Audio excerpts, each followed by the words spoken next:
సాంకేతికంగా వస్తున్న మార్పులు, సాంకేతిక విప్లవాలు, జర్నలిజంలో వచ్చిన మార్పులు అని అన్నారు. దీంట్లో ప్రధానంగా నేను ఏవి ఏ ఏ ఏ పరిణామాలు శాస్త్ర సాంకేతిక పరంగా వచ్చాయి అనేవి నేను పాఠంలో ఎక్కువ ఎక్స్‌ప్లెయిన్ చేస్తాను. రిటర్న్ నోట్స్‌లో. ఎందుకంటే దాంట్లో చాలా డేటాలజీ ఉంటది. ఏ పరిణామం ఎప్పుడొచ్చింది?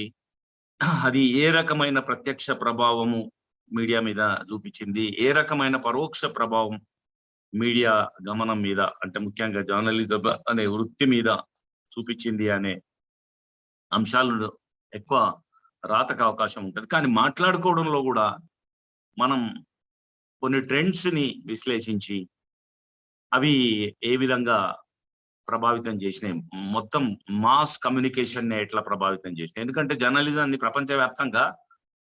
ప్రపంచవ్యాప్తంగా ఎక్కడ చూసినా గూడా కమ్యూనికేషన్ తోటి కలిపి పరిశీలిస్తారు. ప్రపంచవ్యాప్తంగా గూడా జర్నలిజం కోర్సును ఎప్పుడైనా గూడా కమ్యూనికేషన్ తోటి ముడిపెట్టి, ఎందుకంటే కమ్యూనికేషనే మూల అంశం జర్నలిజంలో. కమ్యూనికేట్ చేయడం, ఒకరి నుంచి ఇంకొకరికి సమాచారాన్ని చేరవేయడం గానీ, తెలియజేయడం గానీ, భావాల అభివ్యక్తికి గానీ, సమాచారం తెలియజేయడం అన్నప్పుడు అది ఏ ఇప్పుడు మనం మాట్లాడుకుంటున్న శాస్త్ర సాంకేతిక పరిజ్ఞానం వల్ల మామూలు ప్రింట్ రూపంలో వచ్చే కమ్యూనికేషనే కాకుండా కాలక్రమంలో రేడియో రూపంలో, అట్లాగే టెలివిజన్ రూపంలో, ఇప్పుడు ఆడియో విజువల్‌ని టెక్స్ట్ తోటి సమ్మిళితం చేసే వెబ్ మీడియా వరకు కూడా విస్తరించింది.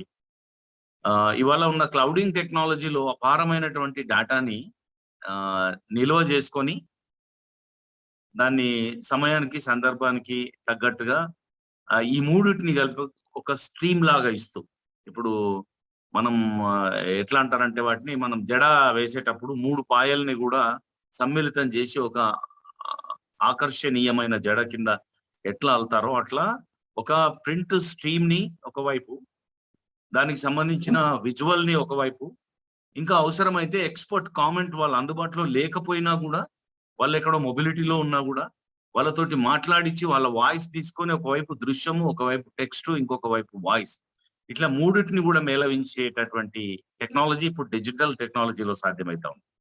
అట్లా పరిణామ క్రమంలో మనం ఏ స్థితి నుంచి, మనం మొదటి క్లాస్‌లో, రెండో క్లాస్‌లో తెలుసుకున్నట్టుగా ఆహ్, మానవ పరిణామ క్రమంలో మనిషి భాషని సంపూర్ణంగా చెంది చే అభివృద్ధి చేసుకోలేని స్థితిలో ఉన్నప్పుడు గూడా సైగల ద్వారానో, సంకేతాల ద్వారానో కమ్యూనికేట్ చేయగలిగినాడు. కాలక్రమంలో మాట నేర్చినాడు. మాటకొక భాషా స్వరూపం ఇచ్చినాడు. దానికొక లిపిని తయారు చేసుకున్నాడు. ఆ లిపిని ఆహ్, మొదట్లో గోడల మీదో, రాళ్ళ మీదో, శాసనాల రూపంలోనో రాసుకున్నవాడు కాలక్రమంలో గుడ్డ మీద రాయడం, తర్వాత దాన్ని ఇంప్రూవ్ చేసి మెల్లగా మెల్లగా పేపర్‌గా అనుకున్న తర్వాత పేపర్ పేపర్ మీద పెట్టడం, దాన్ని ఒక చోటు నుంచి ఇంకో చోటికి పరివ్యాప్తం చేయడం. అట్లా ఎస్పెషల్లీ 14థ్ సెంచరీ నుంచి, 15థ్, 15థ్ సెంచరీ నుంచి ఒక దాదాపు 400 పైన సంవత్సరాల పాటు ప్రింట్ మీడియా అనేది అనేక దశల్లో అభివృద్ధి చెందుతూ, పరిణామం చెందుతూ వచ్చింది.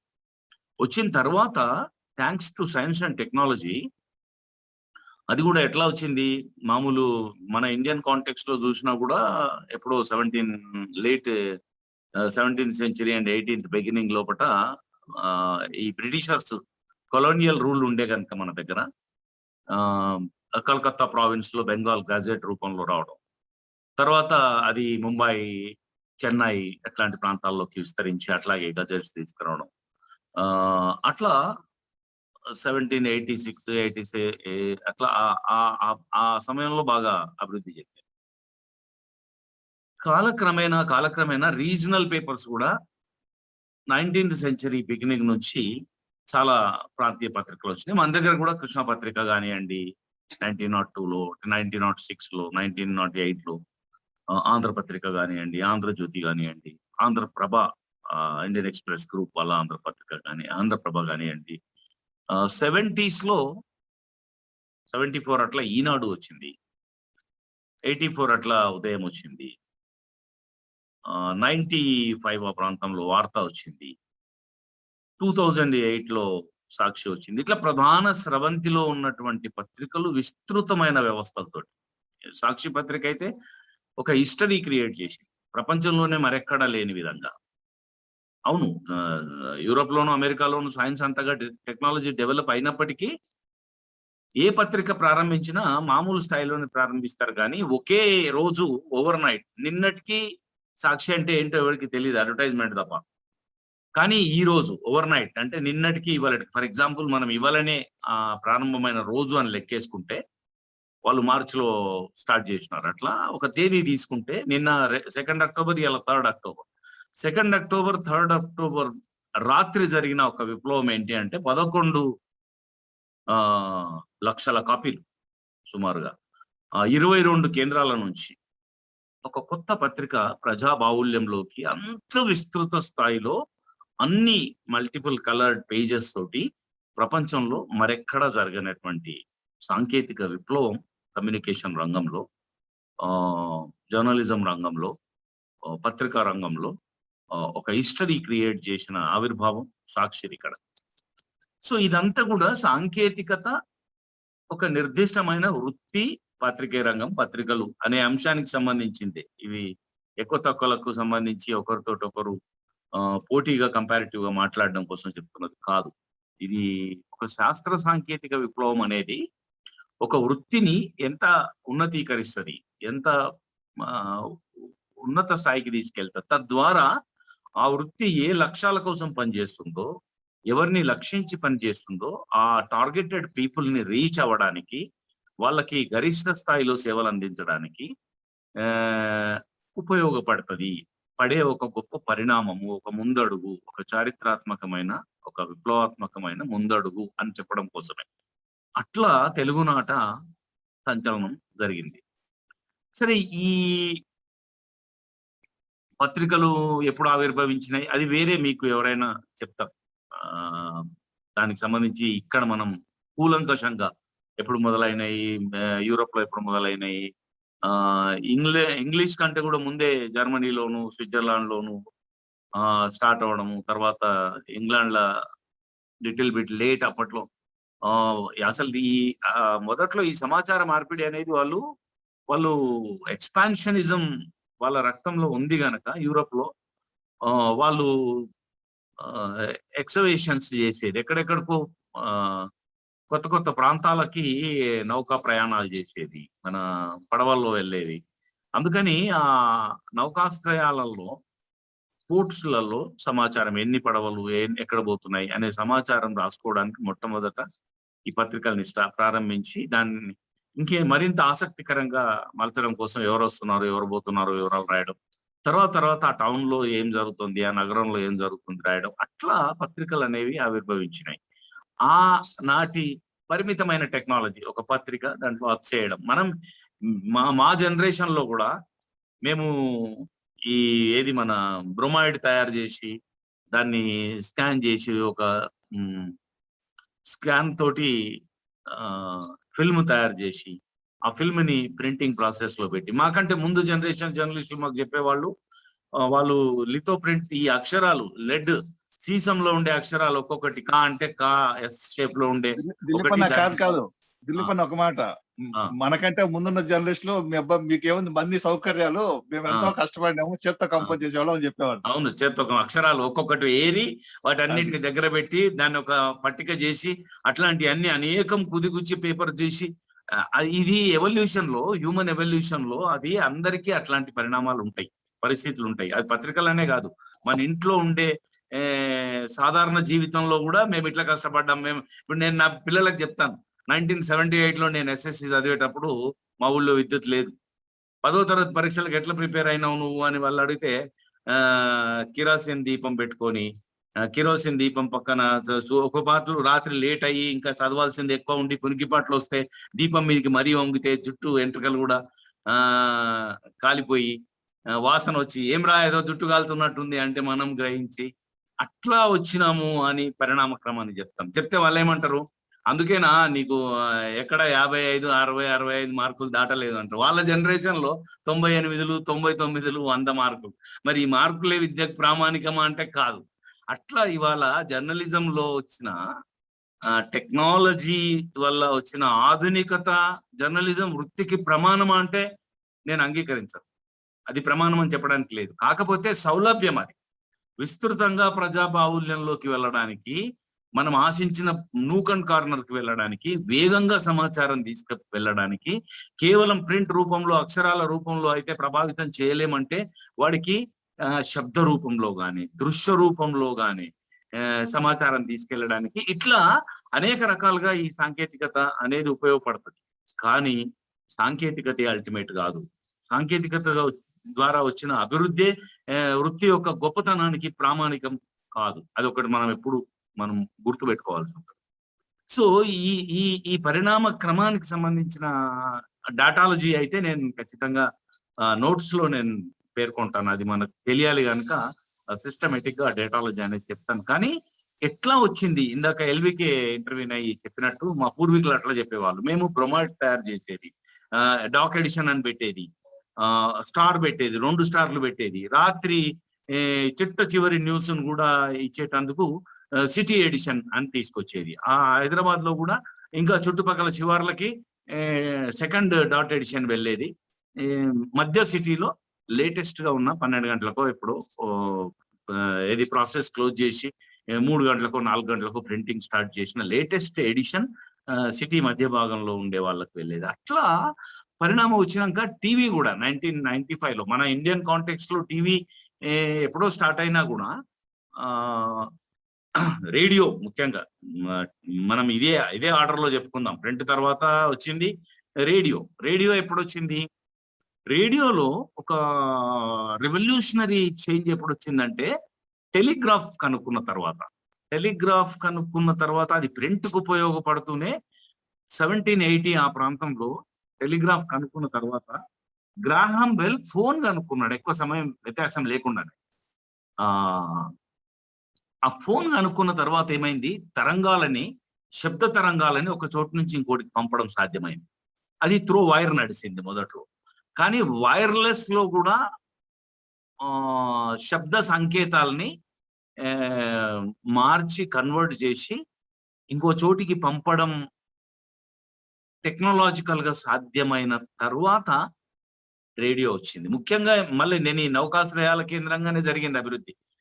వెస్టర్న్ సొసైటీ ఎక్కడైతే వాళ్ళ యాక్టివిటీ కేంద్రీకృతమైందో అక్కడనే సైన్స్ ని అడాప్ట్ చేయడం మొదలు పెట్టినాక ఈ రేడియో టెక్నాలజీ వచ్చిన తర్వాత వాళ్ళు ఏం చేసినారంటే సముద్రంలోకి వెళ్ళిపోయిన వాడికి సందేశం, మీకు తెలుసు కదా, మనందరికీ కూడా మన జనరేషన్ లో మనం చదువుకున్నాం. అప్పుడు వాస్కోడి గామా ఎక్కడ పోయినాడు, కొలంబస్ ఎక్కడ పోయినాడు. కొలంబస్ సముద్ర ప్రయాణం చేస్తూ అప్పుడు ఇండియా కనుక్కునాలనేదే కొలంబస్ మిషన్. ఇండియాని ఎందుకంటే వాళ్ళు ఈ ఇరాన్ ఇరాక్ ఎక్కడైతే ఉందో అక్కడ వాళ్ళకి ఇక్కడ నుంచి సుగంధ ద్రవ్యాలు ఇండియా నుంచి ఇంగ్లాండ్కి తీసుకుపోతుంటే వాళ్ళు అడ్డుకోవడము, వాళ్ళ సంపదను దోచుకోవడము, వాళ్ళ దగ్గర ఉంటే ఏముంటుంది తీసేసుకోవడంతో చేస్తుంటే ఈ భూభాగంగానే ఎందుకు పోవాలి ఇండియాకి, సముద్ర మార్గంగా కూడా ఇండియాకు వెళ్ళాలి అని కొలంబస్ ప్రయాణం చేస్తూ ఇటువైపు రావాల్సిన వాడు, ఈస్ట్ సైడ్ రావాల్సిన వాడు, అప్పుడు ఈ టెక్నాలజీ లేదు, ఈ మన నావిగేటర్స్ లేవు, ఈ దిక్సూసీలు లేవు. అట్లాంటి పరిస్థితుల్లో వాడు వెళ్తున్నాను ఇండియా వైపే అనుకుంటూ పశ్చిమ వైపు వెళ్ళి అమెరికా తీర ప్రాంతానికి వెళ్ళి దాన్ని ఇండియా అంటాడు. మరి ఇండియా అంటే ఇట్లుంటారా, ఇండియాలో నల్లగుంటారు కదా, మరి వీళ్ళు ఎర్రగున్నారు ఎందుకు అంటే వీళ్ళు రెడ్ ఇండియన్స్ అన్నాడు. ఇది ఇండియానే, వీళ్ళు రెడ్ ఇండియన్స్. తర్వాత టెక్నాలజీ డెవలప్ అయినాక వాస్కోడి గామా మన దక్షిణ తీరంకి వచ్చినాడు, అది వేరే విషయం. నేను ఈ పోర్ట్స్ ని ఎందుకు వాడుకున్నారంటే వాళ్ళు పడవల్లో ప్రయాణం చేస్తున్న వాళ్ళతోటి కమ్యూనికేట్ చేయడం కోసం ఈ రేడియో టెక్నాలజీని వాళ్ళు వాడుకున్నారు. వాళ్ళకి సంకేతాలు ఇవ్వడం, వాళ్ళతో మాట్లాడడం, ఉన్నావా, నువ్వు ఎంత దూరాన్ని ఉన్నావు, నీకు లైట్ హౌస్ కనిపిస్తుందా, ఇట్లా మాట్లాడుకోవడం. అట్లా తర్వాత డెవలప్ అయింది రేడియో డెవలప్ అయినాక ఫస్ట్ రేడియో ఎస్టాబ్లిష్ అయినాక మీకు ఆశ్చర్యం కలుగుతుంది. నేను ఈ మధ్య 2 ఏళ్ల కింద శ్రీలంక వెళ్ళినప్పుడు రేడియో సిలోన్ గురించి చెప్పినారు వాళ్ళు. మనకు కూడా తెలుగు ప్రసారాలు వచ్చాయి, మేము చదువుకునే రోజుల్లో 70s 80s గురించి చెప్తున్నాను. మీనాక్షి పొన్నదురై అని ఎంత అద్భుతంగా మాట్లాడేదో తెలుగు పాటలు వినిపించేది. చిత్రమైన గొంతు ఉండేది ఆమె. ఆ radio Ceylon was the second radio in the world అట. అట్లాగే ఇండియా కూడా ఎర్లీగానే రేడియో వచ్చింది, కానీ 1947లో ఇండిపెండెన్స్ వచ్చిన తర్వాత మనం ఇంకా విస్తృతం చేసినాం దాన్ని. టీవీని కూడా విస్తరిస్తా వచ్చినాం. టీవీలో మీకు ఆశ్చర్యకరంగా 1982లో 82లో ఏషియాడ్ జరిగింది మన దగ్గర ఢిల్లీలో. 1982 ఏషియాడ్ సందర్భంగా టెలివిజన్ ని కలర్ లోకి మార్చినారు. అది ఒక గొప్ప రెవల్యూషన్ మన దగ్గర. మేము 1982లో, మీరు ఆశ్చర్యపోతారు, జోగిపేటలో చదువుతున్నాను నేను, degree second year. India versus Pakistan finals match జరిగింది హాకీ. డైరెక్ట్ లైవ్ చూసే అవకాశం లేకుండింది, కాకపోతే దాన్ని రిలే చేసినారు తెల్లారి రిలే చేస్తే ఆ రిలే చూడడానికి మేము 14 కిలోమీటర్లు జోగిపేట నుంచి మా బంధువుల ఊళ్ళో కమ్యూనిటీ రేడియో టీవీ ఉంటుంది, కమ్యూనిటీ టీవీ జనం కోసం పెట్టేది బయట స్కూల్ దగ్గర లేకుంటే గ్రామ పంచాయతీ దగ్గర. ఆ టీవీలో చూడడానికి 14 కిలోమీటర్లు సైకిల్ వేసుకొని ఏషియాడ్ లో India versus Pakistan finals hockey match చూడడానికి వెళ్ళాం. అట్లా ఇండియన్ కాంటెక్స్ట్ లో ఈ జర్నలిజం వృత్తిని, ఈ కమ్యూనికేషన్స్ ని ప్రజల్లోకి తీసుకుపోవడానికి ముందు పత్రికలు 1780 నుంచి క్రమంగా 1900 ఒక 100 సంవత్సరాల కాలం పాటు పెద్ద ప్రగతి లేదు. 1900s లో మాత్రం చాలా రెవల్యూషనరీ చేంజెస్ వచ్చినాయి.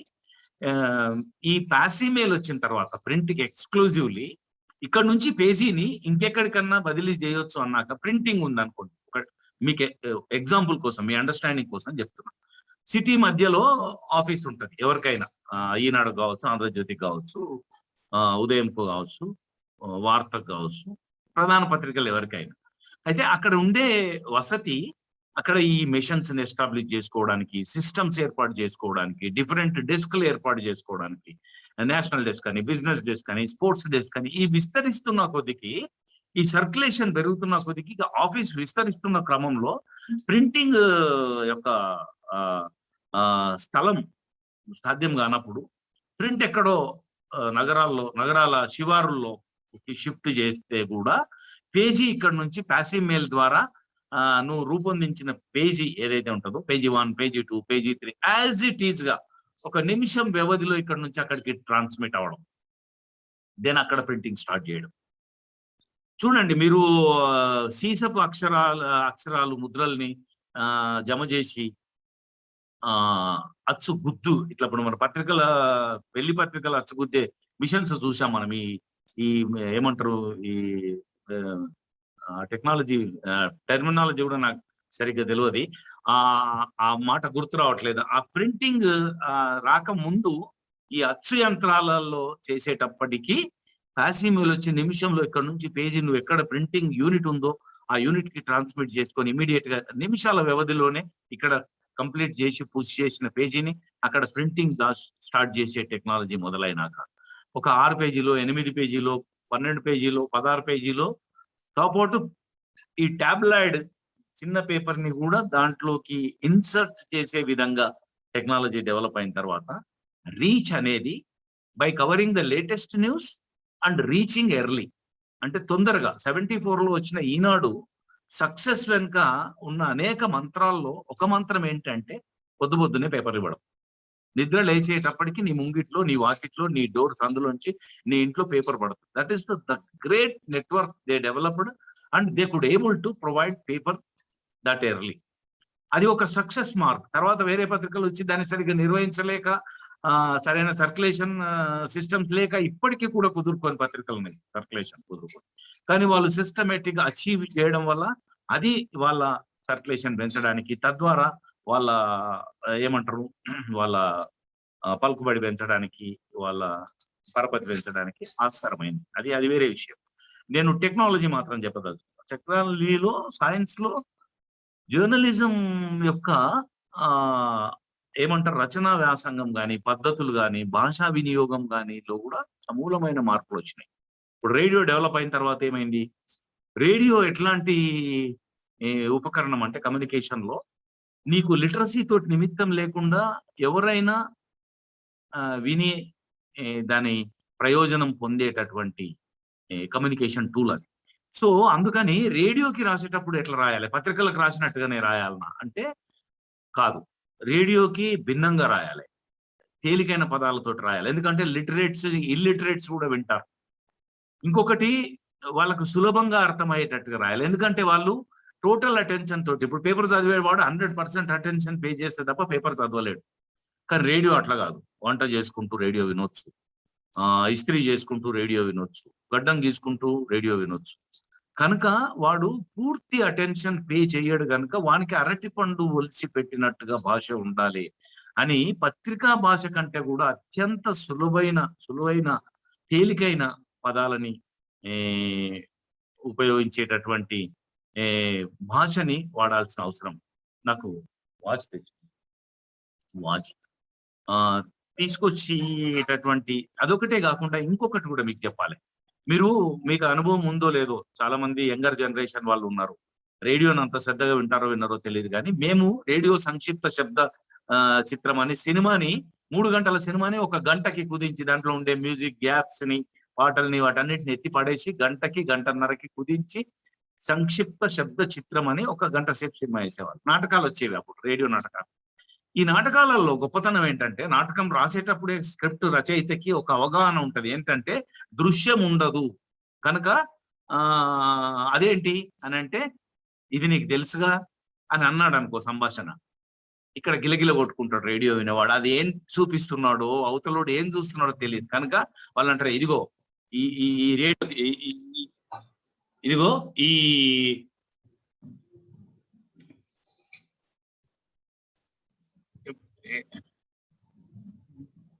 నువ్వు సత్యంకు ఫోన్ చేయి లక్ష్మి, ఆయన ఫోన్ చేస్తున్నాడు, డిస్టర్బ్ అవుతుంది.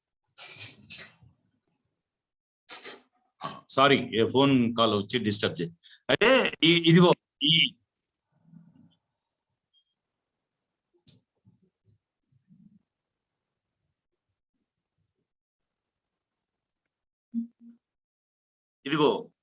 ఈ చీర అక్కడ పెట్టండి అని అంటే, ఓహో ఈ ఎర్ర చీర ఎక్కడిది, నిన్న చూడలేదే నేను అని అంటే దాంట్లో అది ఎర్ర చీర అని, అది ఒక చేతి నుంచి ఇంకో చేతికి మారుతున్నది చీర అని కూడా శ్రోతకు అర్థమయ్యేలాగా సంభాషణలు రాయాలి అనేది ఒక టెక్నిక్. ఇది సాంకేతికతో లింక్ అయిన టెక్నిక్. అట్లాగే వార్తలు రాసేటప్పుడు కూడా ఒక సన్నివేశాన్ని చెప్తేనో, ఒక సందర్భాన్ని వార్త రూపంలో చెప్తేనో, వార్తా కథనంగా అక్కడ జరిగిన పరిణామాలను, ఒక యాక్సిడెంట్ ని వివరిస్తేనో, ఒక పదచిత్రం ఈ మస్తిష్కం మీద మెదలాలి శ్రోతకి. అట్లా రాయాలి స్క్రిప్ట్ రేడియో. టీవీకి రాసేటప్పుడు ఎట్లా రాయాలి, తర్వాత పరిణామం. ఇప్పుడు మన క్రికెట్ లో పరిణామాలు వచ్చినాయి కదా, టెస్ట్ మ్యాచ్ అని 5 రోజులు ఆడేవాళ్ళు, ప్రింట్ని అట్లా కంపేర్ చేయవచ్చు. తర్వాత ఒక రోజులోనే ఎవడు బోర్ వచ్చేసి 5 రోజులు ఎవడు చూస్తాడు రాబోయ్ అని అన్న తర్వాత దాంట్లో ఒక కొత్త మోడల్ ఆవిష్కృతం చేసి వాళ్ళు ఏం చేసినారు, 50 ఓవర్లు ఒకరు ఆడాలి, ఇంత లోపల ఎంత పరుగులు అయితే అంత పరుగులు లెక్క 3-3.5 గంటల పాటు మీరు ఆడితే 3-3.5 గంటలు మేము ఆడతాం, మధ్యలో 1 గంట రెస్ట్. ఎటు తిరిగి ఉదయం 9-10 గంటలకు స్టార్ట్ అయితే సాయంత్రం 5-6 గంటలకల్లా మ్యాచ్ అయిపోతుంది. ఒక రోజులోనే ఫలితం వస్తుంది. కనుక ఈ క్రీడల్ని ఎంజాయ్ చేసే వాళ్ళ అనుభూతిని మార్చడం కోసం టెస్ట్ మ్యాచ్ వచ్చింది. అట్లా ప్రింట్ నుంచి అది ఏంటో దృశ్యం చూడాలి, ఆ శబ్దం వినాలి, ఆ మొక్క కవలికలు కనబడాలి, ఆ సన్నివేశాలు కనబడాలి, ఆ ఏమంటారు స్పాట్ ఆఫ్ ద ఈవెంట్, ఆ సంఘటన స్థలాన్ని కల్లారా చూడాలి. ఇట్లాంటి టెక్నాలజీని మీడియా కమ్యూనికేషన్ లో అడాప్ట్ చేసిన తర్వాత టీవీ వచ్చింది. అది 1 డే మ్యాచ్ అనుకుంటే ఇప్పుడు దానికంటే వేగంగా వెబ్సైట్ వచ్చింది. ఈ వెబ్సైట్ లో ఉన్న గొప్పతనం ఏంటంటే, నేను ఇదివరకు కూడా చెప్పాను నిన్న మొన్న మాట్లాడుతున్నప్పుడు, నీకు టెక్స్ట్ కంపోజ్ చేయొచ్చు. ఇప్పుడు ఫర్ ఎగ్జాంపుల్ ఎక్కడో మహబూబ్ నగర్ లో యాక్సిడెంట్ జరిగింది, మన రిపోర్టర్ ఉన్నాడు అక్కడ, మనం వెబ్సైట్ లో ఒక న్యూస్ ఇస్తున్నాం, మనం చెవులకు ఫోన్ పెట్టుకొని మహబూబ్ నగర్ లో ఉన్న రిపోర్టర్ తోటి మాట్లాడుతూ, మహబూబ్ నగర్ లో రిపోర్టర్ చెప్తారు, సార్ ఇప్పుడే యాక్సిడెంట్ అయిందాగో, ఆ బాడీ కూడా ఇట్లా చేతులు కాళ్ళు కొట్టుకుంటుంది సార్ రోడ్ మీద అని అంటే, ఇప్పుడే జరిగిన దుర్ఘటన, 2 మృతి, అని చెప్తూ కంపోజ్ చేస్తుంటాడు. నువ్వు లైవ్ ఇవ్వగలుగుతావా నీ మొబైల్ తోటి అంటే, లైవ్ ఇవ్వగలుగుతాను అన్న అంటే, చలో లైవ్ ఇవ్వమని చెప్తాడు. లైవ్ కనెక్ట్ చేసేస్తాడు. ఇక్కడ ఒక విండో ఓపెన్ చేస్తాడు వెబ్సైట్ లో. ఆ టెక్స్ట్ కొట్టే పక్కకే ఆ విండోలో లైవ్ స్టార్ట్ అవుతుంది. లైవ్ స్టార్ట్ అయినాక ఇది ఎట్లా జరిగింది ఈ ప్రమాదం, నువ్వేమైనా చెప్పగలవా అంటే, నేను అప్పుడే ఎక్కడికో పొలంకు పోదామని రోడ్ మీదకి వచ్చినా సడన్ గా లారీ ఒకటి వచ్చింది, డివైడర్ ని క్రాస్ చేయబోతూ వాడు ఎదురుగా వస్తున్న ఎడ్ల బండిని కొట్టినట్టు ఏదో వాడు నేరేషన్ ఇస్తా ఉంటాడు. అది నీకు ఆడియో వస్తుంటది, రిపోర్టర్ మాట్లాడేది టెక్స్ట్. ఇవన్నీ వర్చువల్ గా జరిగిపోతాయి. నీకు లారీ బస్సు ఢీ, 2 మృతి 4 గాయాలు అని రాస్తే అది పొద్దంతా నిరీక్షణలో ఉండి తెల్లారి న్యూస్ పేపర్ కళ్ళ చూసినప్పుడు నిన్న ఎప్పుడో ఉదయం జరిగింది, ఇవాళ అంటే దాదాపు 23, 22, 21 గంటల తర్వాత కళ్ళ చూసిన పరిస్థితి నుంచి ఇప్పుడు ఎక్కడికి వచ్చినామంటే వర్చువల్ గా, ఇంకా టీవీలనన్నా దాన్ని విజువల్ తెప్పించి ట్రాన్స్మిట్ చేసి దాన్ని విజువల్ క్లిప్పింగ్ కట్ చేసి దానికి టెక్స్ట్ ని జత చేసి ఇచ్చేదానికి 10 నిమిషాలు 15 నిమిషాలు 20 నిమిషాలు, దాన్ని బట్టి సమయం సందర్భాన్ని బట్టి నీకు ఆ సమయం ల్యాప్స్ అన్న ఉంటదేమో టీవీలో, కానీ నీకు వెబ్ జర్నలిజంలో లేదు, డిజిటల్ జర్నలిజంలో లేదు. వర్చువల్ గా అక్కడ జరుగుతుంటది, ఇక్కడ చెప్తావు. ఎక్కడికి పోతుంది అది? ప్రపంచంలో ఏ మూలకైనా పోతుంది. నీకు ఇక్కడ మహబూబ్ నగర్ లో జరిగింది, హైదరాబాద్ లో నువ్వు ప్రాసెస్ చేస్తున్నావు, ఎవరో అమెరికాలో కూర్చొని చూస్తున్నారు. ఇవాళ పేపర్లు చూస్తే మనం తెల్లారి చూస్తామండి పేపర్లు, టీవీలో కూడా తెల్లారి, రాత్రి నిద్రపోవాలి కదా, 10 అయినా 11 అయినా 12 గంటలకు మనం పడుకుంటే తెల్లారి ఎప్పుడు 6 గంటలకు లేస్తాం. కానీ నువ్వు 11 o'clock కల్లా ప్రిపేర్ చేసే న్యూస్ ని దాంట్లో ప్లేస్మెంట్ ఇచ్చేస్తే అమెరికాలో వాళ్ళకి పొద్దున 10, 11, 12 గంటలకు వాడు నీకే పొద్దున ఫోన్ చేస్తుంటాడు. లేకుంటే రాత్రి నీకు 12 గంటలకు పడుకునే ముందు ఏంది కడపలో యాక్సిడెంట్ అంట, 4 చనిపోయినారంట, లేకుంటే ఏంటి ఎమ్మెల్యే రిజైన్ చేసినారంట అని అమెరికాలో ఉన్న వాళ్ళు ఇక్కడి పరిణామాలని మనకు ఫోన్ చేసి చెప్తా ఉంటారు. ఎందుకంటే వాళ్ళు ఆన్లైన్ లో చూస్తారు కనుక.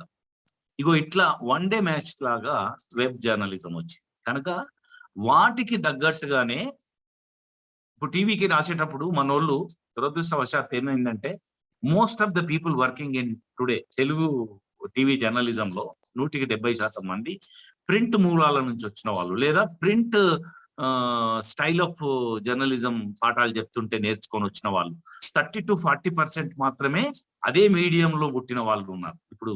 ఇప్పుడు ఇవాళ కార్యక్రమంలో పార్టిసిపేట్ చేస్తున్నారు 250 నుంచి 300 మంది జర్నలిస్టులలో. నేను అనుకుంటాను మెజారిటీ ఆఫ్ దెమ్ ప్రింట్ కు పనిచేస్తున్న వాళ్ళే ఉంటారు, టీవీకి వెబ్ కు పనిచేస్తున్న వాళ్ళు కూడా ఉండొచ్చు. అయితే వాళ్ళు టీవీలోనే పుట్టిన వాళ్ళ స్క్రిప్ట్ రైటింగ్ కి, ప్రింట్ నుంచి వచ్చిన వాళ్ళ స్క్రిప్ట్ రైటింగ్ కి తేడా ఉంటుంది. స్క్రిప్ట్ రాసేటప్పుడు ప్రింట్ బ్యాక్గ్రౌండ్ వచ్చిన వాళ్ళు కొంచెం నేరేషన్ ఎక్కువ చేస్తారు, 2 పేరాలు ఎక్కువ రాస్తారు, పేజీన్నర రాస్తారు. కానీ రాయకూడదు అట్లా. అది అలవడి చివరికి టెక్స్ట్ విపరీతం ఇస్తున్నారు. చదువుకోవడానికి అయితే పేపర్ చదువుతాను నేను, టీవీ ఎందుకు చూస్తాను? టీవీలో చదువుకునే శ్రమ పెడతారు, ఓ ప్లేట్ పెడతారు, ఓ 2 వాక్యాలు ఉంటాయి, కింద స్క్రోల్ రన్ అవుతుంటది, ఇంకా పైనుంచి అప్పర్స్ అని ఇస్తారు, అప్పర్ ఒకటి నడుస్తుంటది, కింద ఒకటి స్క్రోల్ అవుతుంటది, మధ్యలో టకా టకా టకా ప్లేట్ మారుతా ఉంటది, ప్లేట్ లో ఒక 5-6 వరుసలలో టెక్స్ట్ ఉంటది, ఉండకూడదు, తప్పది. ఆ స్క్రిప్ట్ రైటింగే పద్ధతి తప్ప. ఎందుకంటే దట్ ఈస్ విజువల్ మీడియా. నేను బొమ్మ చూస్తా, వాళ్ళ శబ్దాలు, వాళ్ళు మాట్లాడిన శబ్దాలు వింటా, నాకు వీలైనంత తక్కువ టెక్స్ట్ లో చెప్పాలి నువ్వు, మిగతాదంతా దృశ్య రూపంలో నాకు కనబడాలి. కనుక టీవీ రైటింగ్ వేరు, వెబ్ రైటింగ్ వేరు, పేపర్ కి రైటింగ్ వేరు. ఈ విధమైన మార్పులు, మౌలికమైన మార్పులు ఎక్స్ప్రెషన్ లో, భాషలో, దాని నిడివిలో, దానికి వాడే పదాలు కూడా చూడండి. ప్రింట్ లో గౌరవప్రదమైన భాష ఉంటది. ఇది మనం గ్రాంధికానికి శిష్ట వ్యవహారికానికి మధ్య, అంటే రాను రాను విప్లవాత్మకంగా లేట్ 70s అండ్ 80s లో వచ్చిన మార్పు ఏంటంటే పత్రికా భాషను కూడా చాలా వరకు వ్యవహారిక భాషలో తీసుకొచ్చినారు. ఒకప్పటిలాగా లేదు. ఒకప్పుడు ఆంధ్రపత్రిక స్వాతంత్రం వచ్చిన రోజున మీరు చూస్తే దాని హెడ్డింగ్లు అది గంభీరంగా ఉంటాయి. అవి మామూలు వ్యవహారిక భాషలోకి తీసుకొచ్చినారు. కానీ ఇప్పుడు ప్రధానమైన మార్పు, ఇప్పుడున్న టెక్నాలజీ హెల్ప్ చేస్తుంటే వచ్చిన మార్పు ఏంటంటే ఇంకా మాండలికాలను కూడా తీసుకొచ్చేసినారు టీవీ మీడియంలో. మీరు చూడండి, టీవీ మీడియంలో అయితే ఇంగ్లీష్ ను సంకరం చేసిన తీరు అంత పెద్ద ఆమోదయోగ్యంగా ఉండదు, అంత గందరగోళంగా ఉంటది. అది ఇంగ్లీష్ కాదు, తెలుగు కాదు, టెంగ్లీష్ అంటారు, తెలుగు అయినా ఇంగ్లీష్ అట్లా ఉంటది. కానీ ప్రాంతీయ మాండలికాలని వాటిలోకి తీసుకొచ్చి ఇప్పుడు కొన్ని ప్రోగ్రామ్సే నడుస్తా ఉన్నాయి. ఎక్స్క్లూజివ్లీ తీన్మార్ లాంటివి చూడండి. తీన్మార్ లాంటి దాంట్లో బిత్తర సత్తి అనే ఒక పాత్రని తీసుకున్నట్టయితే వాన్ని మాటల్లో పెట్టే యాంకరింగ్ హోస్ట్ అయినా కూడా వాళ్ళు మాట్లాడిన ఫక్త్ తెలంగాణ లాంగ్వేజ్ అనేది కేవలం తెలంగాణనే కాకుండా ఆంధ్ర ప్రాంతాన్ని కూడా ఆకట్టుకోవడం. అమెరికాలో నేను 2015-16లో అమెరికా రెండోసారి వెళ్ళినప్పుడు నేను ఎక్కువ రోజులు ఉన్నాను అక్కడ, దాదాపు 3-4 వారాలు. నేను ఒక 3 రాష్ట్రాలు తిరిగాను, ఒక 6 సిటీస్ తిరిగాను. అని నేను ఆశ్చర్యపోయాను. అక్కడ తెలుగు వాళ్ళు ఈ యూట్యూబ్ ప్లాట్ఫామ్ మీద ఫాలో అవుతున్న తీరు, దాన్ని ఎంజాయ్ చేస్తున్న తీరు నాకు ఆశ్చర్యం కలిగించింది. మాండలిక భాషను ప్రవేశపెట్టి మూలాలని కనుక తీసుకుపోయి పరిచయం చేస్తే భాష ఎంత ఆకట్టుకుంటది, ఎంతగా దానికి వశీకరణ ఉంటది అనేది నాకు అర్థమైంది. అట్లా మీడియాలో ఈ టెక్నాలజీ తోటి ముడిపడి భాష స్వరూప స్వభావాలు కూడా మారినాయి అని చెప్పడానికి నేను మీకు ఇది ప్రస్తావిస్తాను. సో అదొక్కటే కాకుండా ఇంకా నీకు రిపోర్టింగ్ లో కూడా ఇప్పుడు హ్యాండ్ సెట్ వచ్చినాయి. నేను ఎర్లీ 90s గురించి చెప్తున్నా. మాకు పేజర్ ఇచ్చినారు, దాన్ని ఏమంటారు, నీకు మెసేజ్లు మాత్రమే వచ్చాయి. తర్వాత ఇన్ ద మిడ్ 90s విస్తారంగా ఫోన్లు వచ్చినాయి, ఫోన్లు వచ్చి ఇప్పుడు ఆ ఫోన్లలో కూడా టెక్నాలజీ బాగా డెవలప్ అయ్యి ఈ రకరకాల నెట్వర్కింగ్ గ్రూపింగ్ వచ్చిన తర్వాత, ఈ వాట్సాప్ లాంటి ఇంటర్మీడియటరీస్ వచ్చిన తర్వాత, గ్రూప్ల మధ్య ఇండివిజువల్స్ మధ్య కమ్యూనికేషన్ ఫెసిలిటీస్ పెరిగిన తర్వాత వార్తను అక్కడికక్కడ కంపోజ్ చేసి ఇవ్వడం. అదే అంతకుముందు ట్యాబులు తీసుకుపోయి వాటిని వైర్లకు కనెక్ట్ చేసి ఇంటర్నెట్ ఉంటే చాలు అని ఇంటర్నెట్. ఇప్పుడు మేము కలకత్తాలో ప్లీనరీ కవరేజ్ వెళ్ళడానికి వెళ్ళినప్పుడు వాళ్ళు ఏం చేసినారు అక్కడ అంటే ఫెసిలిటీ చేసినారు, అన్ని చోట్ల చేస్తారు. మీడియా కోసం ఒక మీడియా సెంటర్ ఏర్పాటు చేస్తారు, అక్కడ నెట్ ఫెసిలిటీ పెడతారు, ఫోన్ ఫెసిలిటీ పెడతారు, పెట్టి మనము ఇంటర్నెట్ ఫెసిలిటీ ఇవ్వడంతో మనం కంపోజ్ చేసుకొని పంపిస్తాం అక్కడ నుంచి. లేదు ఎస్టీడీ ఫెసిలిటీ ఇస్తే మనం ఆఫీస్కి ఫోన్ చేసి వార్త రాసుకోండి అని నట్షల్గా చెప్తాం, లేదు వార్త పంపిస్తాం. ఇట్లా టెక్నాలజీ డెవలప్ అయినాక రిపోర్టింగ్ స్టైల్ కూడా సమూలంగా మారింది. అది ఒక చేంజ్.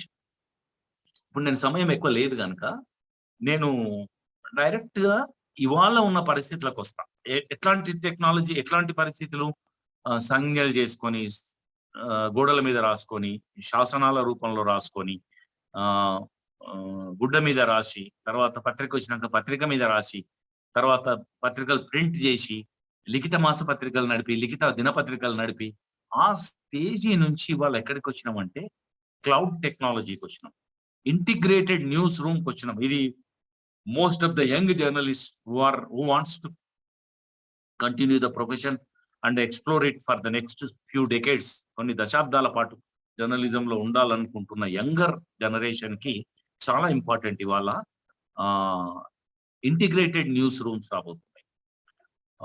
ఇదేనికి అది ప్రింట్ కంటే ప్రింట్కు ఒక style of journalism, TV radio అంటే రేడియోకి ఒక రకమైన జర్నలిజం, వెబ్ కంటే వెబ్కి ఇంకో రకమైన జర్నలిజం. ఇట్లా దాంట్లో నీకు ప్రత్యేకత ఉండాలి. Jack of all master of none అని ఇంతకుముందు చెప్పేవాళ్ళు, కానీ జర్నలిస్ట్ అట్లుంటే నడవది. వాళ్ళు jack of all master of few అనాలి. దేంట్లోనూ నీకు సైన్సా, టెక్నాలజా, స్పోర్ట్సా, క్రైమ్ రిపోర్టింగా, లీగల్ రిపోర్టింగా, అగ్రికల్చర్ రిపోర్టింగా, డెవలప్మెంట్ రిపోర్టింగ్, జర్నలిజం, నీకు దేంట్లోనూ 1, 2, 3 రంగాలలో నీకు ప్రత్యేకమైన అభినివేశం ఉంటే తప్ప నీకు నువ్వుగా డిమాండ్ క్రియేట్ చేసుకోలేవు. అది ఒక ఆస్పెక్ట్.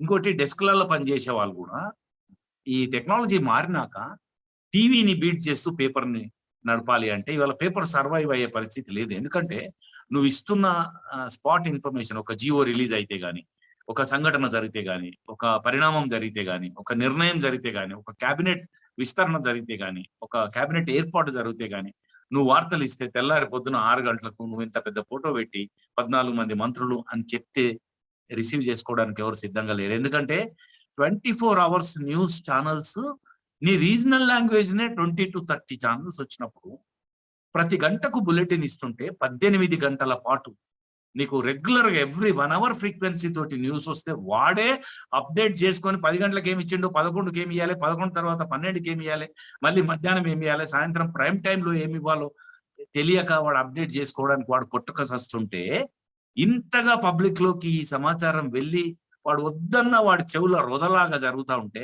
మళ్ళీ నువ్వు తెల్లారి పొద్దున నీ పేపర్లో హెడ్డింగ్ పెట్టి లారీ బస్సు డి 2 మృతి 4 గాయాలు అంటే there will be no takers. అప్పుడు ప్రింట్ లో కంటెంటే మారాలి. ఇది ఇది ఇది result of science and technology. So నీ కంటెంట్ స్వరూపమే మారాలి. ఏం చేయాలి నువ్వు? Improved information, additional information, more information, curated information అంటున్నాం మనం.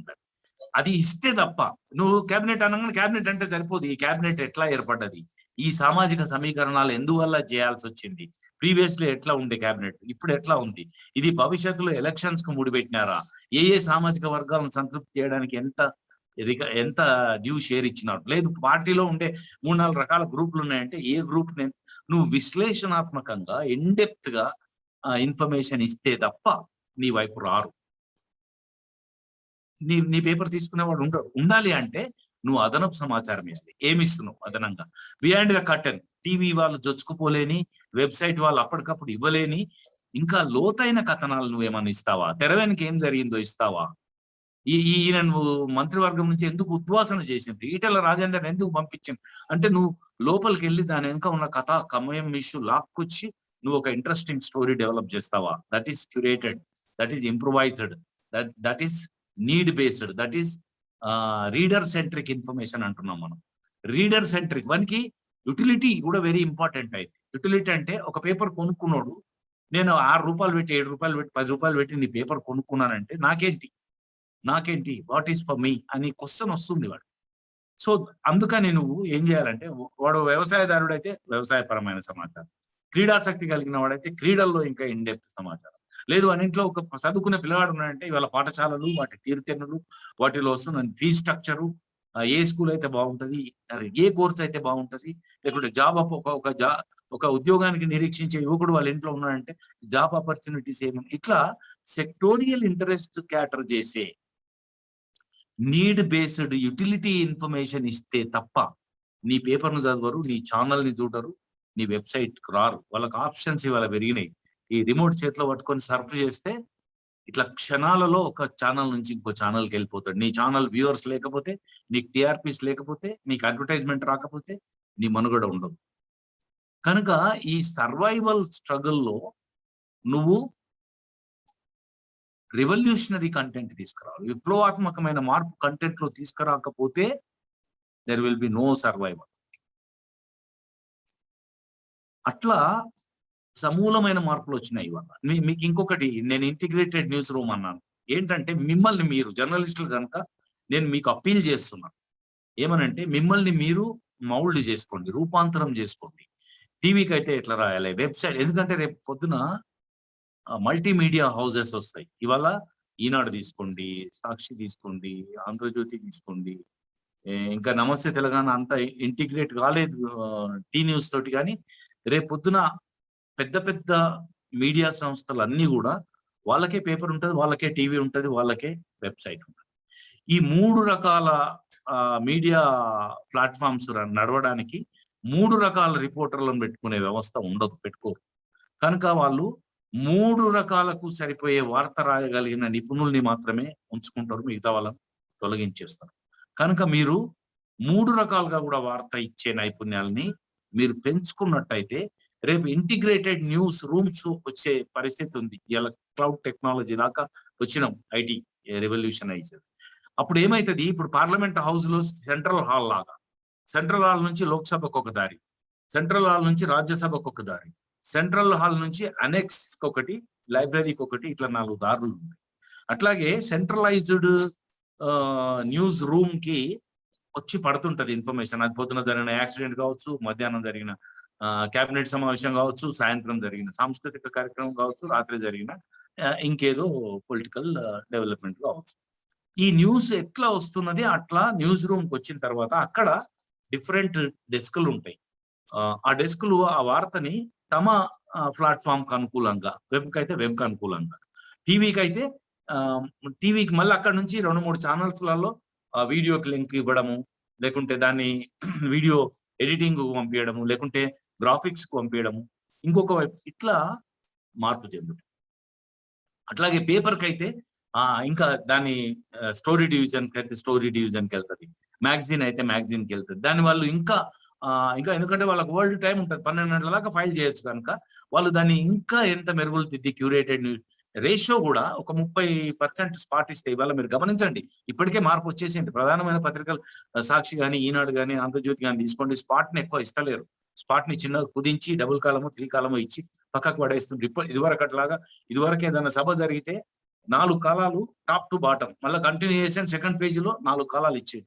ఇస్తలేరు, స్పాట్ని చిన్నగా కుదించి ఇచ్చేసి. ఎందుకంటే అది టీవీలోనో వెబ్లోనో చూసి ఉంటారు. We're not the primary informers, print media is the secondary informer. కనుక అదనపు సమాచారం ఆ డెస్క్ లో అట్లాగే ఆ ట్రీట్మెంట్ చేసి 12 గంటల వరకు ఇంకా దాన్ని ఇంప్రూవ్ చేసిన వెర్షన్ తీసుకొచ్చి దానికి అడిషన్ చేసి బాక్స్ ఐటమ్స్ ఇచ్చి దానికి గ్రాఫిక్స్ ఇచ్చి దానికి టాబ్లేషన్ చేసి దానికి అనాలిసిస్ చేసి ఇవన్నీ చేసేటటువంటి మార్పులు ఈ సాంకేతిక రిజల్ట్స్ వల్ల ఉంటున్నాయి. ఈ టెక్నాలజీ డెవలప్మెంట్ వల్ల జర్నలిజం యొక్క వృత్తి తీరుతెన్నులే మారుతున్నాయి. అది భాష ఒక్కటే కాదు, కాంటెంట్ ఒక్కటే కాదు, టెక్నాలజీ వాడుకోవటం ఒకటే కాదు. ఇప్పుడు మీకు న్యూ టెక్నాలజీలో లాంగ్వేజ్ కన్వర్షన్ కి ట్రాన్స్లేటర్స్ కూడా వచ్చినాయి. నువ్వు నీకు ఇంగ్లీష్ రాదు, లేకుంటే నీకు ఇంగ్లీష్ లో ఒక నోట్ ఇచ్చిండ్రు, తెలుగు రాదు, నువ్వు ఇంగ్లీష్ టెక్స్ట్ కొట్టి ఆ సాఫ్ట్వేర్ కనుక నీ హ్యాండ్సెట్ లోనో, నీ ట్యాబ్ లోనో, లేకుంటే నీ ల్యాప్టాప్ లోనో, లేకుంటే నువ్వు ఆఫీస్ లో ఇన్స్టాల్ చేసుకున్న నీ సిస్టమ్ లోనో ఆ సాఫ్ట్వేర్ డౌన్లోడ్ చేసుకుంటే ఆ ఇంగ్లీష్ పీస్ ని సెకండ్లలో ట్రాన్స్లేట్ చేసేస్తుంది. ట్రాన్స్లేట్ చేసినాక అక్కడక్కడ చిన్న మార్పులు చేయాల్సి వస్తుంది. ఇప్పుడు రాను రాను యూటిలిటీ పెరిగిన తర్వాత ఆ తప్పులు కూడా సవరించబడి ఒక నార్మలైజ్ అవుతుంది, స్టాండర్డైజ్ అవుతుంది. లాంగ్వేజ్ స్టాండర్డైజ్ అయిన తర్వాత భవిష్యత్తులో అవే చేస్తాయి.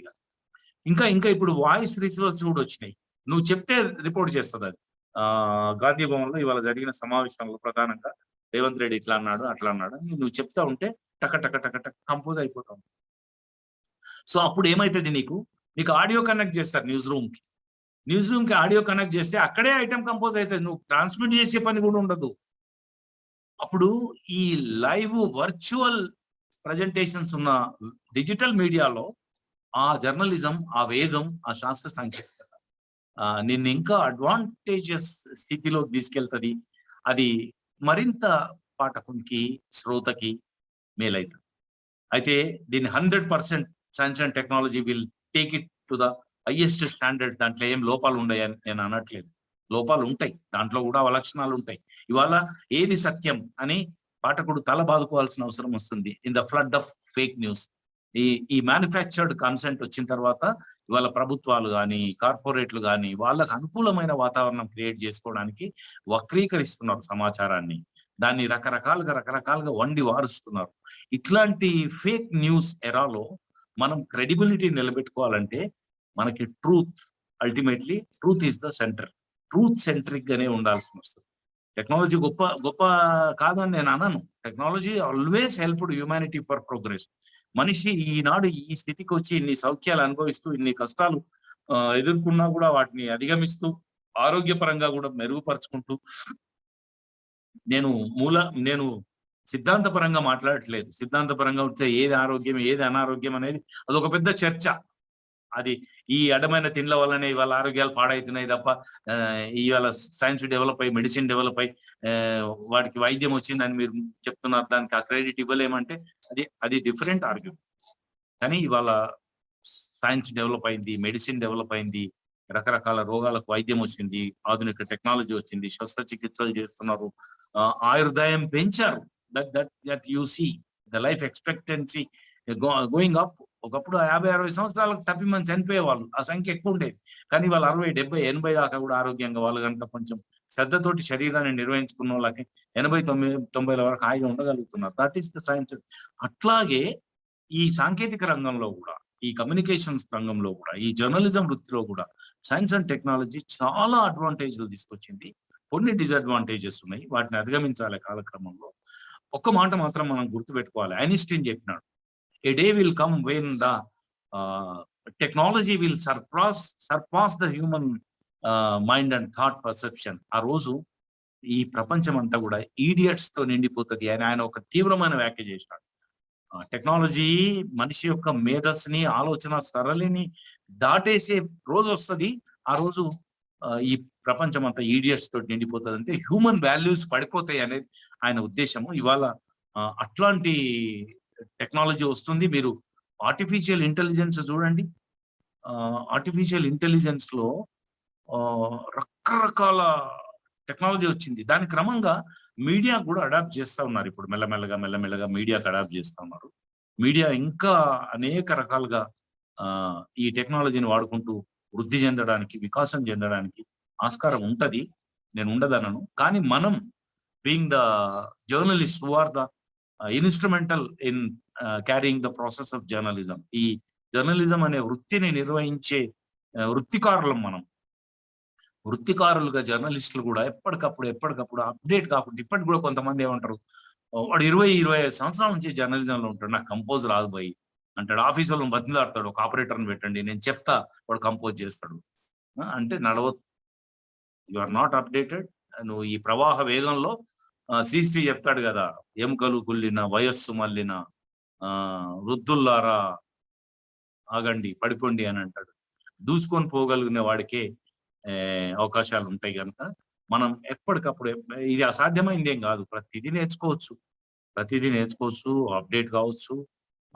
టెక్నాలజీని అడాప్ట్ చేసుకొని వృత్తి విలువల్ని నాశనం కానియకుండా మెయింటైన్ చేసుకుంటూ మనం ఈ టెక్నాలజీని కనుక సరిగ్గా అడాప్ట్ చేసుకున్నట్టయితే మనం ఆధునీకరించుకొని మనకు నీడ్ బేస్డ్గా, అవసరానికి తగ్గట్టుగా మనం తీర్చిదిద్దుకుంటే definitely there is ample of scope and number of opportunities are there. Challenges, opportunities రెండు ఉంటాయి. By reducing the challenges, making and converting such all challenges into opportunities, ఉన్న వాళ్ళే ప్రోగ్రెస్ అవుతారు, ముందుకెళ్తారు, పైకి ఎదుగుతారు. మీరందరూ కూడా టెక్నాలజీని అడాప్ట్ చేసుకొని వృత్తిని మరింత ఉన్నతీకరించడానికి, వృత్తి ప్రమాణాలని పెంచడానికి, గరిష్టంగా పాఠకులకి, శ్రోతలకి ఉపయోగపడడానికి, తద్వారా సమాజాన్ని ఇప్పుడున్న స్థితి కంటే మెరుగైన స్థితికి సమాజాన్ని ఉన్నతీకరించడానికి దోహదపడతారని అభిలషిస్తూ,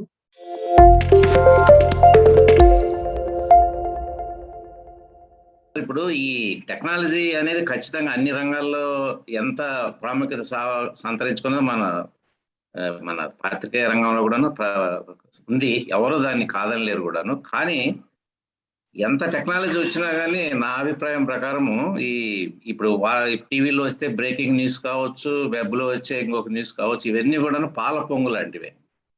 పాల పొంగు అంటే పాలు అనే ఒక పదార్థం తీసుకుంటే పాల పొంగు లాగానే దాన్ని అక్కడే అణిచేయకుండా దాన్ని పూర్తి స్థాయిలో ఉపయోగించుకుంటే దాని నుంచి పాల నుంచి వచ్చే బై ప్రోడక్ట్స్ ఎన్ని ఉన్నాయో వాటి మాధుర్యాన్ని మనిషి ఏ విధంగా ఆస్వాదిస్తూ ఉంటాడో అలాగా ఆస్వాదించేటువంటి మీడియా మాత్రం ఓన్లీ ప్రింట్ మీడియాలోనే సాధ్యమవుతుంది.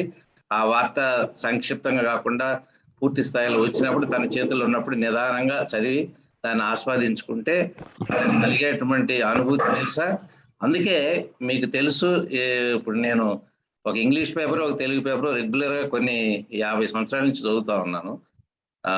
ఇప్పుడు కూడాను న్యూస్లో వచ్చేదాన్ని ఏంటంటే మన ఈ సర్క్యులేషన్ వాళ్ళు ఇచ్చిన సంఖ్యల పరంగా ఇన్ని టెక్నాలజీ, ఇన్ని టీవీలు, ఇన్ని వెబులు వచ్చినా కానీ ప్రింట్ పేపర్ల యొక్క సర్క్యులేషన్ అనేది క్రమేపీ పెరుగుతూ ఉన్నది కానీ తగ్గటం లేదు. ఇన్ఫ్యాక్ట్ డెవలప్డ్ కంట్రీస్లో అలాగనే ఉంది, డెవలపింగ్ కంట్రీస్లో కూడా అలాగనే ఉంది సార్. సో అందువల్ల ఎప్పుడు కూడా దీనికి ఇది అమరమైందనేది నా అభిప్రాయం. ఓకే, నేను I will accept some of your prepositions. కానీ మీరు ఒక వాస్తవం గ్రహించాలి. మీరు అంటున్నట్టు సైన్స్ అండ్ టెక్నాలజీ కేవలం వెబ్లోనో కేవలం టీవీలోనో వచ్చి పాల పొంగులాగా ఉంది అని అనుకోవాల్సిన అవసరం లేదు. ప్రింట్ లో కూడా టెక్నాలజీ వచ్చింది, ప్రింట్ లో కూడా సైన్స్ వచ్చింది, అది కొత్త పంతాన్ని తీసుకొచ్చింది. వాటికి అడాప్ట్ కావాలంటున్నాను నేను. ప్రింటే శాశ్వతం అని అంటున్నది మీ ఆర్గ్యుమెంట్. ఇండియన్ కాంటెక్స్ట్ లోనో ఏషియన్ కాంటెక్స్ట్ లోనో సర్క్యులేషన్ ఇదివరకు అంటే గ్రోత్ లేకపోయినా ఇంకా సర్క్యులేషన్ పెరుగుతున్న మాట వాస్తవమే. కానీ మీరు అన్నట్టు వెస్టర్న్ సొసైటీలో తప్పది. వెస్టర్న్ సొసైటీలో దారుణంగా పడిపోయినాయి. You take Wall Street Journal, you take New York time, you take Washington Post, ఏ ప్రధాన పత్రిక తీసుకపోయినా సర్క్యులేషన్ పడిపోయి వాళ్ళు డిజిటల్ వైపు షిఫ్ట్ అయిపోయినారు చాలా లాంగ్ బ్యాక్. అదొకటి.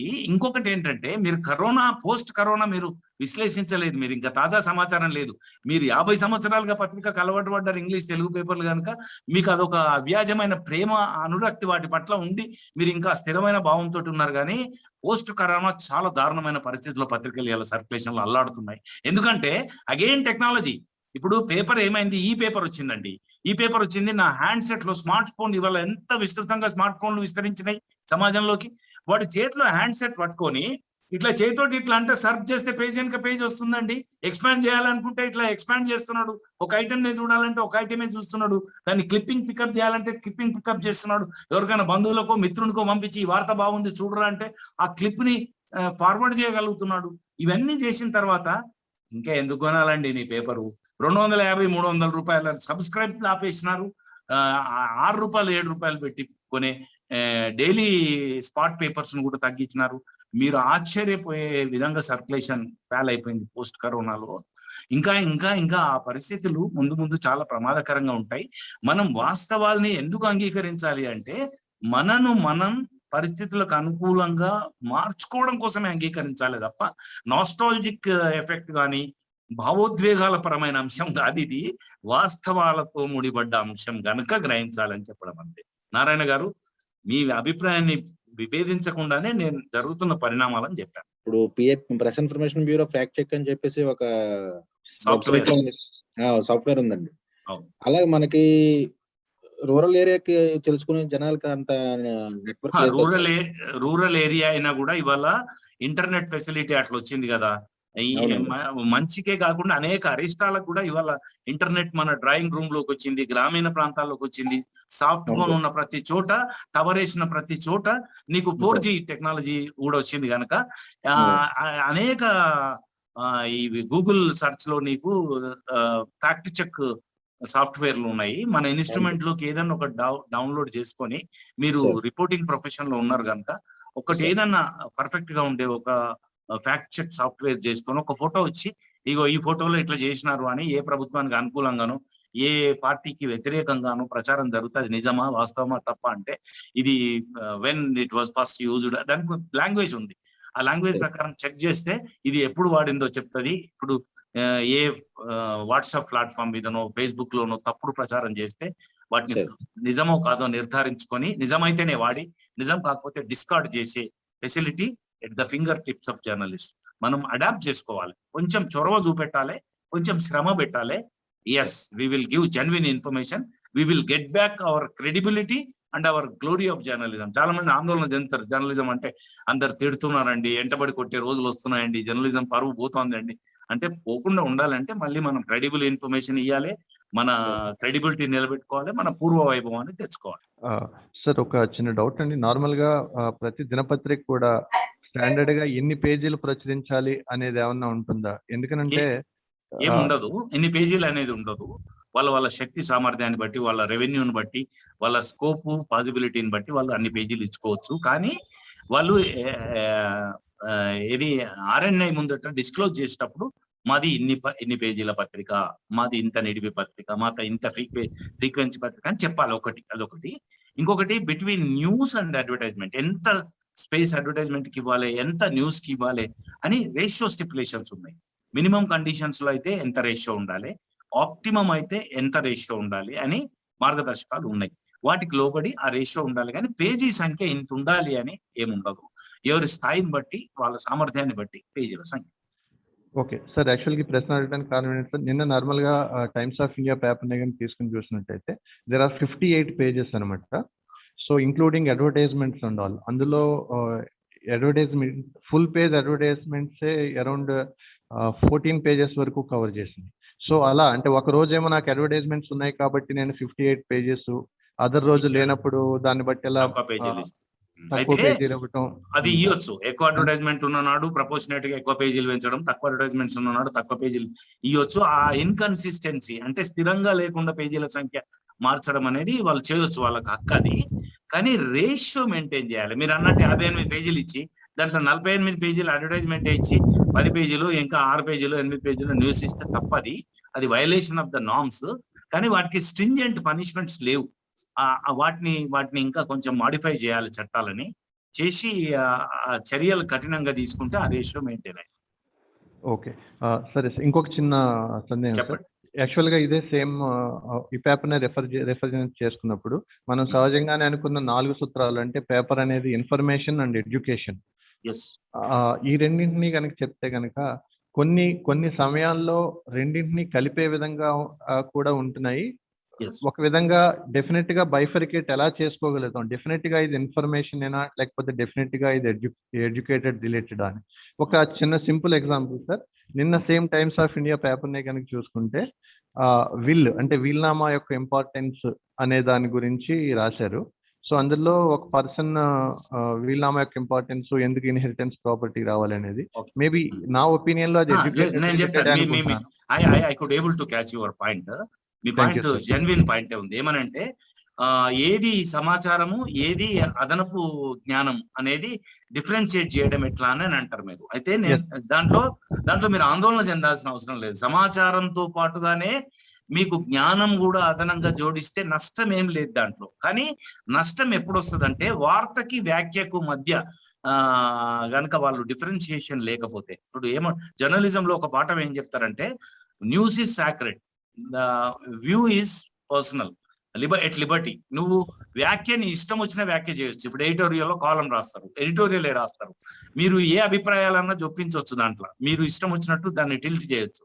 కానీ వార్తని ఏదైతే బేసిక్ ఇన్ఫర్మేషన్ ఉంటుందో, సభ జరిగింది, సమావేశం జరిగింది, ఒక పత్రికా ప్రకటన చేశారు, ఒక స్టేట్మెంట్ ఇచ్చారు, ఒక ఘటన జరిగింది, వాటిలో అభిప్రాయాలను చొప్పించకూడదు, వాటిని అంతే పవిత్రంగా ఇవ్వాలి, వాటిలో పరకాయ ప్రవేశం చేయకూడదు. న్యూస్ సాక్రెడ్ అంటే వాటిని పవిత్రంగా మెయింటైన్ చేయాలి. వ్యాఖ్యను విడదీసి రాసుకో, నువ్వేమన్నారా. కానీ మన వాళ్ళు ఏం చేస్తున్నారు, వార్త రాస్తూనే ఓ వాక్యం వార్త రాస్తారు, దాని వెనక వ్యాఖ్య రాస్తారు, తర్వాత 2-3 వాక్యాలు సంఘటన రాస్తారు, ఆ తర్వాత మళ్ళీ వీడి అభిప్రాయాలు, వీడు జ్వరపడతాడు రిపోర్టర్, అది అధమాధమైన రిపోర్ట్. ఇప్పుడు అది that is low standard reporting అంటారు. అట్లా చేయకూడదు.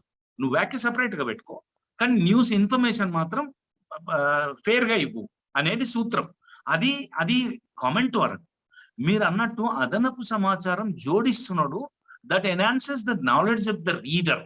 అది విడిగా ఒక ఐటమ్ ఇస్తే ఎంతో బాగుండేది, నేను ఏది వార్తను అర్థం చేసుకుంటుంటే తర్వాత నాలెడ్జ్ని ఇస్తే నాకు అవసరమైనంత తీసుకుంటుంటే, రెండుని కలగలుపుతున్నా నష్టం లేదు. కొన్నిసార్లు సమయం వెసులుబాటు మీకున్నంత తీరుబడి అందరి పాఠకులకు ఉండదు కనుక వాడు వార్త రాస్తున్నప్పుడే ఇగో ఇట్లా గ్యాస్ ధర పెరిగింది, ఇగో దీనివల్ల ఇట్లా ఉంటుంది, లేదు ఈ కోర్సు అనౌన్స్ చేసినారు, ఈ కోర్సు ఆర్థికంగా అంత శక్తి సామర్థ్యాలు ఉన్న వాళ్ళు ప్రిఫర్ చేయడానికి సానుకూలమైంది కాదు, ఇది మొదటి సంవత్సరంలో ఇంత ఖర్చు అవుతుంది, రెండో సంవత్సరంలో ఇంత ఖర్చు అవుతుంది, 4 ఏళ్ల కోర్సు పూర్తయ్యేసరికి ఇంత ఖర్చు అవుతుంది, దీనికన్నా సమానమైనటువంటి నాలెడ్జ్ ఇచ్చి సమానమైన గుర్తింపు విదేశీ యూనివర్సిటీలలో ఉన్న ఇంకో కోర్సు ఉంది, అది ఫైనాన్షియల్ కోర్సు కాదు, అది గవర్నమెంట్ స్పాన్సర్ కోర్సే, దాంట్లో ఇంత ఖర్చు ఉండదు అని వార్తా సమాచారము, ఒక ప్రభుత్వ నిర్ణయము, పాలసీ రాస్తూనే దానికి పక్కపక్కగా జోడి ఈ గుర్రాల్లాగా నాలెడ్జ్ కూడా జత చేస్తుంటే నష్టం లేదు, రీడర్ కన్వీనియన్సే. కానీ కామెంట్ చేసేటప్పుడు మాత్రమే దాన్ని విడదీసి రాయాలి.